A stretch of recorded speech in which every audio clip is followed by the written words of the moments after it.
നമസ്കാരം. മലയാളി വാർത്തയിലേക്ക് സ്വാഗതം. പ്രണയം നിരസിക്കപ്പെടുമ്പോൾ അല്ലെങ്കിൽ വിവാഹ അഭ്യർത്ഥന നിരസിക്കപ്പെടുമ്പോൾ അതൊരു കൊലപാതകത്തിലേക്ക് അല്ലെങ്കിൽ അതൊരു വാശി എന്നോണം ആ പെൺകുട്ടി അല്ലെങ്കിൽ വിവാഹം നിരസിച്ചത് ആരാണോ അവരെ കൊലപ്പെടുത്തുക, ആക്രമിക്കുക, അല്ലെങ്കിൽ അവരുടെ ജീവിതം തന്നെ നശിപ്പിക്കുക എന്ന രീതിയിലുള്ള പ്രവണത അത് ഒരുപാട് വാർത്തകൾ നമ്മൾ കേട്ടിട്ടുണ്ട്. ഒരുപാട് പേർക്ക് ജീവൻ നഷ്ടമാകുന്ന സാഹചര്യം ഉണ്ടായിട്ടുണ്ട്. കഴിഞ്ഞ ദിവസം അത്തരത്തിലുള്ള സംഭവം നമ്മളെ നടക്കിയിരിക്കുകയാണ്. പാലക്കാട് നെന്മാറയിൽ നിന്ന് വന്ന ആ വാർത്ത സകലരെയും അക്ഷരാർത്ഥത്തിൽ വിറകൊള്ളിച്ചിരിക്കുകയാണ്. തലനാരിഴയ്ക്കാണ് ആ പെൺകുട്ടി മരണത്തിൽ നിന്ന് രക്ഷപ്പെട്ടത്. മാത്രമല്ല ആ പെൺകുട്ടി ഈ പ്രതി ഉപദ്രവിക്കുമ്പോൾ അല്ലെങ്കിൽ ആക്രമിക്കുമ്പോൾ അത് തടയാനെത്തിയ പിതാവിനെയും പ്രതി ആക്രമിക്കുന്ന സാഹചര്യമുണ്ടായി. വിവാഹ അഭ്യർത്ഥന നിരസിച്ചതിനായിരുന്നു കാമുകിയെയും അച്ഛനെയും യുവാവ് ആക്രമിച്ചത്. പാലക്കാട് നെന്മാറയിലാണ് യുവാവ് വീട്ടിൽ കയറി പെൺകുട്ടിയെ വെട്ടിയത്. മേലാർക്കോട് സ്വദേശി ഗിരീഷാണ് ഈ ക്രൂരകൃത്യം ചെയ്തത്.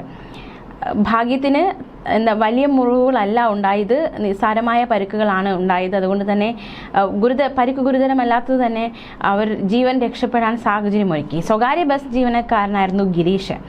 22 വയസ്സുകാരിയാണ് ഗിരീഷ് ആക്രമിച്ചത്. ഈ ഗിരീഷ് 22കാരിയുമായി 4 വർഷത്തോളമായി അടുപ്പത്തിലായിരുന്നു. 4 വർഷത്തോളം ഇവർ പ്രണയിച്ചു. ഈ പ്രണയിക്കുന്നതിനിടയിൽ ഒരുപാട് സഹായങ്ങൾ താൻ അവൾക്ക് ചെയ്തു കൊടുത്തു എന്നാണ് ഗിരീഷ് ഇപ്പോൾ വിളിച്ചു പറയുന്നത്. മാത്രമല്ല ഇവൾക്ക്, അതായത് 22കാരിക്ക് ഇത്തരത്തിലൊരു മനമാറ്റം വന്നത് വിദേശത്ത് ജോലിക്ക് പോയിട്ട് വന്നതിന് ശേഷമാണ് ഇവൾ ഇത്തരത്തിൽ മാറിയത്, തന്നിൽ നിന്നും അകലുന്നത് എന്നതടക്കമുള്ള ആരോപണങ്ങളാണ് ഗിരീഷ് ഉയർത്തിക്കൊണ്ടിരുന്നത്. 1.5 വർഷം മുൻപാണ് 22കാരിക്ക് വിദേശത്ത് ജോലി കിട്ടുന്നത്. ഗൾഫിൽ അക്കൗണ്ടന്റ് ആയിട്ടാണ് 22കാരിക്ക് ജോലി പ്രവേശം. ശേഷം ഗൾഫിലേക്ക് പോകുന്നു, അതിനുശേഷം നാട്ടിലേക്ക് എത്തുമ്പോൾ സ്വാഭാവികമായിട്ടും 4 വർഷം പ്രണയിച്ച പ്രണയിനിയുടെ അടുത്തേക്ക് ഗിരീഷ് എത്തുന്നു.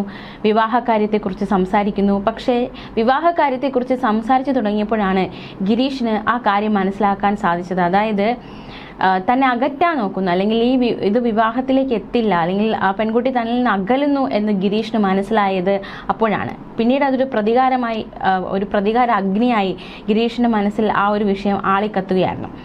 നാട്ടിൽ അവധിക്ക് വന്ന യുവതിയോട് ഗിരീഷ് വിവാഹകാര്യം സംസാരിച്ചു.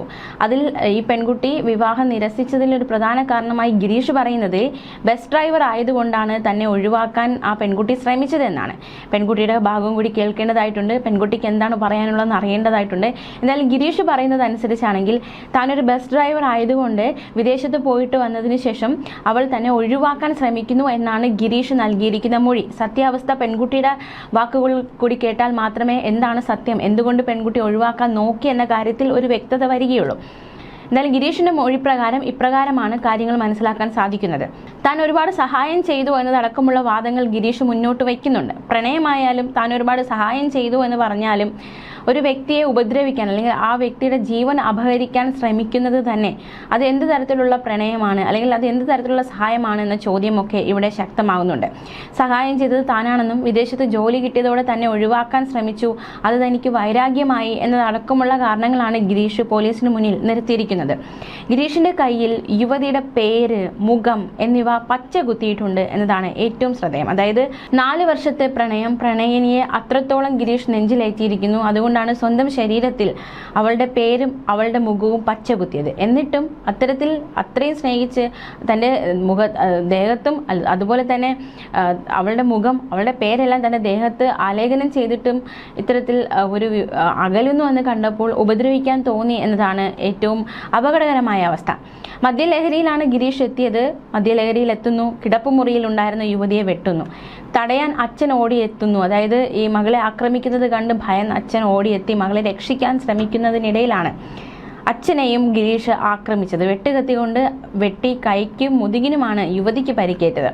എന്തായാലും നെന്മാറ സ്വകാര്യ ആശുപത്രിയിലാണ് ഇവർ ചികിത്സ തേടിയിരിക്കുന്നത്. പരിക്ക് ഗുരുതരമല്ല. ആലത്തൂർ പോലീസ് ഗിരീഷിനെ അറസ്റ്റ് ചെയ്തിട്ടുണ്ട്. കോടതിയിൽ ഹാജരാക്കിയ പ്രതിയെ റിമാൻഡിംഗ് ചെയ്തിട്ടുണ്ട്. തലനാരിഴയ്ക്ക് 2 മരണങ്ങൾ ഒഴിവായി പോയി എന്ന് തന്നെ പറയാം. തീർച്ചയായിട്ടും പ്രണയപ്പക അല്ലെങ്കിൽ പ്രണയിക്കുന്നു അല്ലെങ്കിൽ ആരെങ്കിലും ഒരാൾ വിസമ്മതിക്കുമ്പോൾ അതൊരു വൈരാഗ്യമായിട്ട് ആളെ ഇല്ലാതാക്കുന്ന തരത്തിലേക്ക് കാര്യങ്ങൾ നീങ്ങുന്നു. ഈ സംഭവങ്ങൾ വീണ്ടും വർദ്ധിക്കുന്നു എന്നത് തന്നെയാണ്. ഇപ്പോൾ കഴിഞ്ഞ ദിവസത്തെ സംഭവത്തിൽ ഒരു കൊലപാതകമാകേണ്ട കാര്യമാണ്. അത് എന്തൊക്കെയോ ഭാഗ്യം കൊണ്ട്, ആരുടെയൊക്കെയോ ഭാഗ്യം കൊണ്ട് അത് മാറിപ്പോയത്. തീർച്ചയായിട്ടും ഒരു പ്രണയ നൈരാശ്യം വരുമ്പോൾ അതൊരു ആക്രമണം, വൈരാഗ്യം ആക്രമണത്തിലേക്കും കൊലപാതകത്തിലേക്കും നയിക്കപ്പെടുന്ന പ്രവണതയ്ക്ക് യാതൊരു അന്ത്യവുമില്ല ഈ സമൂഹത്തിൽ എന്നത് തന്നെയാണ് കഴിഞ്ഞ ദിവസത്തെ സംഭവം സൂചിപ്പിക്കുന്നത്. പലർക്കും അത് അംഗീകരിക്കാനുള്ള ബുദ്ധിമുട്ടുണ്ട്. അതായത് പ്രണയിനി അല്ലെങ്കിൽ താൻ പ്രണയിച്ച വ്യക്തി അല്ലെങ്കിൽ തനിക്ക് സ്വന്തമാക്കാൻ സാധിക്കില്ല, അല്ലെങ്കിൽ അത് എന്തൊക്കെയോ കാരണങ്ങൾ കൊണ്ട് അതിൽ തന്നെ അകന്നു പോകുന്നു. അതൊരു അക്സെപ്റ്റ് ചെയ്യാൻ പറ്റില്ല, അല്ലെങ്കിൽ അംഗീകരിക്കാൻ പറ്റാത്ത രീതിയിൽ ആ ഒരു ചിന്താഗതി എത്തുകയും ആ ചിന്താഗതി അത് വേണ്ട, നഷ്ടമായത് പോട്ടെ, മറ്റൊരു ജീവിതം തിരഞ്ഞെടുക്കാം എന്നതിന് പകരം അതിനെ എന്നേക്കുമായി നശിപ്പിക്കാം എന്ന ചിന്തയിലേക്ക് പലരും കടക്കുന്നു. അതിൻ്റെ ഒരുപാട് ഉദാഹരണങ്ങൾ നമ്മുടെ സമൂഹത്തിൽ തന്നെ ഉണ്ട്. പ്രണയം നിരസിച്ചതിനും പ്രണയ നൈരാശ്യം വന്നതിനുമൊക്കെ പെൺകുട്ടികളെ കൊലപ്പെടുത്തിയ അല്ലെങ്കിൽ ഒഴിവാക്കാൻ വേണ്ടിയിട്ട് ആൺകുട്ടികളെ കൊലപ്പെടുത്തിയ എത്രയോ സംഭവങ്ങൾ. പെണ്ണായാലും ആണായാലും കൊല ചെയ്യപ്പെടുന്നതും കൊല ചെയ്യുന്നതുമൊക്കെ ഈ സംഭവം അത് ഓരോരുത്തരുടെ മനസ്സിനെ പോലെ ഇരിക്കും. പക്ഷെ അത്തരത്തിലൊരു മനസ്സിലേക്ക് എത്തുന്നു എന്നതാണ് ഇവിടെ ഏറ്റവും അപകടകരമായ കാര്യം. തീർച്ചയായിട്ടും ഇത്തരത്തിലുള്ള സാഹചര്യം പലരും ഇത്തരത്തിലുള്ള സാഹചര്യത്തിൽ കൂടി കടന്നു പോകാറുണ്ട്. ഒരുപാട് വർഷം പ്രണയിക്കും, പക്ഷെ ആ പ്രണയം ഒരു വിവാഹത്തിലേക്ക് പല കാരണങ്ങൾ കൊണ്ട് എത്തില്ല. അപ്പോൾ അവിടെ ഒരു വിഷമം വരുന്നു, സ്വാഭാവികമായിട്ടും വിഷമം വരും. പക്ഷേ വിഷമം ഒരിക്കലും ഒരു വൈരാഗ്യത്തിലോട്ട് കടന്ന് അത് മറ്റൊരു ജീവനെ നശിപ്പിക്കാൻ അല്ലെങ്കിൽ അത്തരത്തിൽ ആ ജീവനെ ഇല്ലാതാക്കുക എന്ന തീരുമാനത്തിലേക്ക് എത്താത്തിടത്താണ് ഒരു വ്യക്തിയുടെ വിജയമെന്ന് പറയേണ്ടി വരും. ആ ഒരു വിഷമഘട്ടത്തിൽ നിന്ന് പുറത്തു വരാൻ ശ്രമിക്കുക, അല്ലെങ്കിൽ പുറത്ത് വരുന്നിടത്ത് എങ്ങനെ അത് പുറത്ത് കടക്കാനാകുമെന്ന് ചിന്തിച്ച് അതിനെ അതിജീവിക്കുമ്പോഴായിരിക്കും ഏതാണ് നമുക്കത് ആ ഒരു സാഹചര്യത്തെ അവിടെ നമ്മളൊരു കൊലപാതകിയോ അല്ലെങ്കിൽ അവിടെ നമ്മളൊരു വില്ലനോ അല്ലെങ്കിൽ അവിടെ നമ്മളൊരു വില്ലത്തിയോ ആവാതിരിക്കാൻ സാധിക്കുന്നത് അപ്പോൾ മാത്രമാണ്. കാരണം നമ്മൾ അത്രയും സ്നേഹിച്ചിട്ടുണ്ടെങ്കിൽ നമ്മളെ വേണ്ടാത്തവരെ നമുക്ക് വേണ്ടാന്ന് പറഞ്ഞ് തീർച്ചയായിട്ടും മുഖം തിരിക്കുക. മാത്രമല്ല ആ വ്യക്തി മറ്റൊരാൾക്കൊപ്പം ജീവിക്കുന്നുവെങ്കിൽ അത് അങ്ങനെ തന്നെ ആയിക്കോട്ടെ എന്ന് ചിന്തിക്കുക. മറിച്ച് ഇനി എനിക്ക് കിട്ടിയില്ലെങ്കിൽ അതിന് ഈ ഭൂമിയിലെ ഇനി വേണ്ട എന്ന ചിന്താഗതിയിലേക്ക് പോകുമ്പോഴാണ് ഇത്തരത്തിലുള്ള കൊലപാതകങ്ങളും ഒരു കൊലപാതകിയും ഒക്കെ സമൂഹത്തിൽ പിറന്നു വീഴുന്നത്. തീർച്ചയായിട്ടും കഴിഞ്ഞ ദിവസത്തെ സംഭവം അത് ഒരുപാട് പേർക്കുള്ളൊരു പാഠം കൂടിയാണ്.